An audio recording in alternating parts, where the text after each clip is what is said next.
Hello, আসসালামু আলাইকুম guys. তো কেমন আছো তোমরা? আশা করি অনেক ভালো আছো। তো তোমাদের দয়া আল্লাহর রহমতে আমি অনেক ভালো আছি।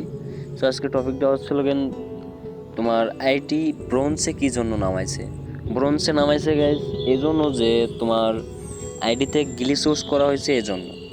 তা আইডিতে গ্লিচ ইউজ করছে এই জন্য নামাইছে। তা গ্লিচ ইউজ করলে কি হয়? গ্লিচ ইউজ করলে হয় তোমার মনে করো পিসি প্লেয়ার দেয়, সেক্ষেত্রে তিনটে প্লেয়ার তিনটে প্লেয়ার নর্মালি মনে করো 50টা প্লেয়ার থাকলে পারে তার ভিতরে তিনটে প্লেয়ারে করে 15টা 16টা করে কিল করে। তা 15টা 16টা কিল করে মনে করো একজন 15 16টা কিল করলে পারে প্রত্যেক ম্যাচে, তাতে মনে করো তোমার কেডি কত আসতেছে, 18 19 কেডি চলে আসতেছে। এরপরে হেডশট রেট, এটা মনে করো পিসি প্লেয়ার পাতায় পাতায় হেডশট দিচ্ছ তোমরা, হেডশট দেওয়ার কারণে ওইখানে হেডশট রেট বাড়িয়ে যাচ্ছে। হেডশট রেট বাড়ালে এরপরে আবার দ্বিতীয় কথা হচ্ছে বয়া স্টিক মনে করো 35 40টা বয়া স্টিক বানাচ্ছ।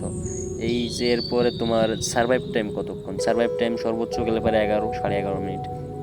এমনি নর্মালি যদি একটা ম্যাচ খেলতে যাও তাহলে পরে তোমার তার সার্ভাইভ টাইম ওখানে লাগতেছে কত 15 20 মিনিট লাগতেছে। তাহলে পরে এখানে সার্ভাইভ টাইম অনেকটা মানে কোন জায়গায় যাচ্ছে দেখছো।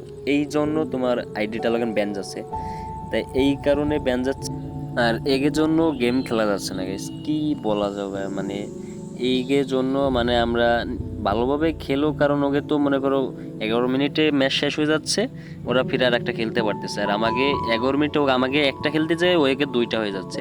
এই কারণে খেলা যাচ্ছে না। আর একটা কথা কি গাইস, তোমরা আমার অডিয়েন্স যারা আছো এরা, আমি আশা করি যে এরা এই জিনিসটা ইউজ করবে না, কারণ এই জিনিসটা ভালো না। কারণ এত কষ্ট করে তুমি যে আইডিটা বানাইছো এইটা চলে যাবে, মানে এই আইডিটা ব্যান করে দেবে, সেই সময় তোমার অনেক খারাপ লাগবে, আমারও খারাপ লাগতেছে। তো আজকে গাইস এই তোমার থেকে আল্লাহ হাফেজ, ভালো থেকো।